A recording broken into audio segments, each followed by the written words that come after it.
What's up, y'all? It's your Boo Black with another video. Today I'm about to react to a video from Black Tea Blog. Period. Y'all know we like Ebony over here on this channel. Period. Before we get to the video, make sure you gotta like, comment, subscribe to the channel. Make sure you gotta like, comment, subscribe to the main channel. Period. The title of the video is called Megan Thee Stallion Twitter Meltdown. Kelsey responds, Nicki Minaj Pink Friday. Rihanna ugly. Rihanna is far from ugly. What's going on, Ebony? Who calling Rihanna ugly? Because Rihanna, that's one of my twin. I'm the dark skin version. But anyways, let's get into that shit what's going on. Period.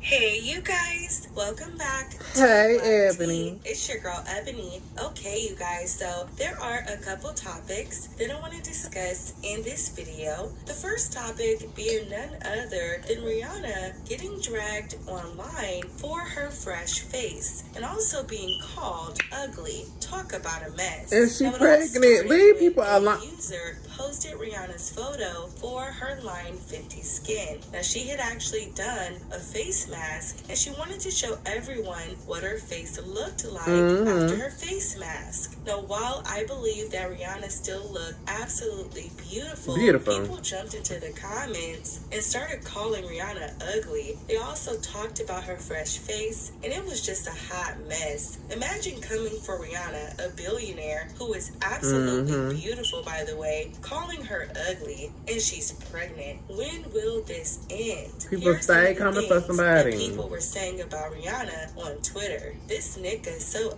ugly. Damn, she really not that cute for real. I want to say something, but y'all are gonna be mad. Can't believe guys gassed this meaty teen. She's so DEAD. She's ugly AF for real. Y'all only gassed this up I don't like because stuff she like light-skinned with green eyes. So as you see, it was just a lot of hate online. To be quite honest, Rihanna is absolutely beautiful. And it be always the broke people who don't want to clock in to their 9 to 5 coming for her online. Y'all need to leave her alone. This woman is pregnant and she has more money than you'll ever think about in your life. I said what I said. Leave Say it again, Rihanna girl. alone. Now the next topic I do want to discuss, you guys, is none other than Megan Thee Stallion going off on a fan on Twitter after they questioned her interview with Gayle King. We are actually going to get into a couple of points that has the internet on fire. Now the first point I want to get into is the fact that Megan Thee Stallion told Gayle King she did not have any type of intimate relationship with Tory Lanez. Did you have an intimate relationship with him? Like, yeah. Did you, Megan? Did you have a relationship with Tory Lanez? Yes, that's my question. I didn't have a relationship with Tory. So as you heard in the clip, Megan is saying that she did not have any type of intimate relationship with Tory Lanez. However, this was actually not corroborated by her best friend, Kelsey. If you guys remember, Kelsey did go on IG Live where she actually called out Megan Thee Stallion. And she said, look, if we're going to be all the way clear, you went for a man that I was already messing with. And we don't do that as best friends. Check this out. I mean, in your song, I think you said, I want the, you got it, something. We all know that I ain't never wanted any of your, it was really, come to find out, yo, with a nigga behind my back that I was on first. And that ain't right, because you supposed to be my best friend. We laugh that do that to each other. We're not supposed to do that to each other. So as you see, you heard what she said. What Megan but hey, people can say anything. Megan almost made it seem like people were coming at her for no reason, like she was this innocent victim. When also in Megan's IG Live, where she identified Tory, Megan admitted that she was a part of the argument. She was not just an innocent bystander. Everybody in the car, it's only 4 in the car. Me, you, my homegirl, and your security. Everybody in the car arguing. I'm in the front seat, this in the back seat. I'll get out the car, I'm done arguing. I don't want to argue no more. I'll get out. I'm walking away. This from out the backseat of the car. Stop. You me. So as you heard, in Megan's own words, she was arguing as well. Lord, so I feel like there's something missing, you guys, and I don't know what it is. But I will say a lot of Megan's statements have changed. With that being said, Whack 100 also came out to accuse Kelsey of popping Megan and also calls out Megan Thee Stallion for lying allegedly.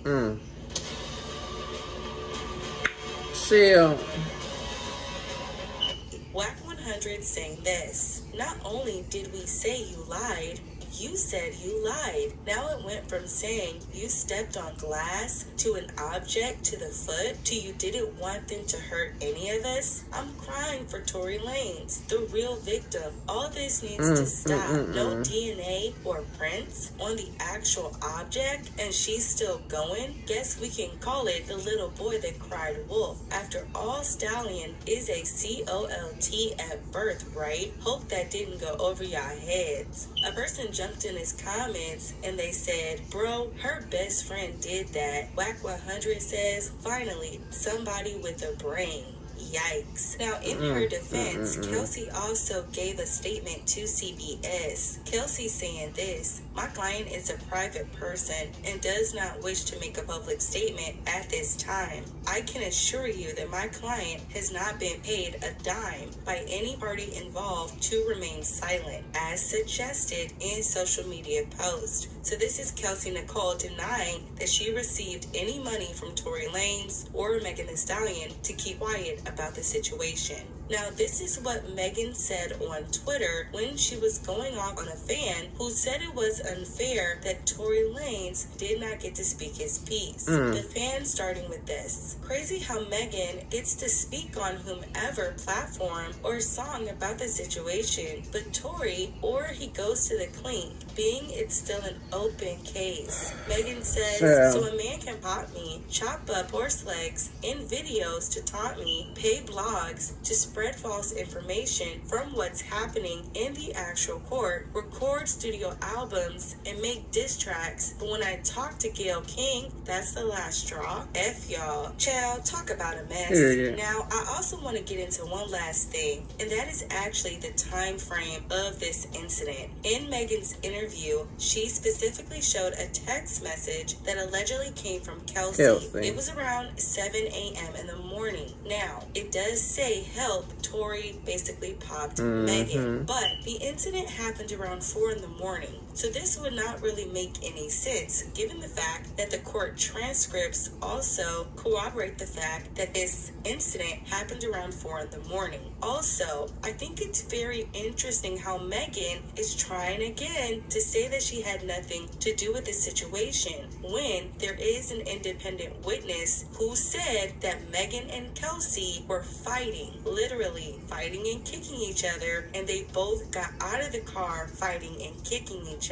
Allegedly, this is what the court transcript says. Tory's lawyer starts with this: she was wearing a bikini at the time, right? The officer says, I believe so. And it was 4:30 in the morning, correct? The officer says, yes. Did you ask her how long she sat at the bus stop in her bikini at 4:30 in the morning? He says, from my understanding, it was a brief time, ma'am. Not sure exactly the amount of brief time. So this right here sounds a little bit weird. If we are starting this incident at 4:30 and everything transpired, that would mean later in the morning, around 7:30, Kelsey would actually be in custody because she was arrested. So how would she send a text message if she is already arrested and detained at that time? Just some food for thought. Now, Tory Lanez's lawyer goes on to ask the detective about the independent witness. This is what she says: one of the houses in this location is Mr. Kelly's, correct? He says yes. And his balcony is just over the area where the incident occurred, correct? He says yes. Kelly told you he was awakened by the sound of arguing, and when he went out to his balcony to see what was going on, right? He says yes. Now the officer spoke to him in person shortly after the incident, correct? He says yes. And Kelly said it appeared to him that the muzzle flash was closest to the non-victim female at the time of the incident, correct? He says yes. He said he also saw the female passenger in the back of the car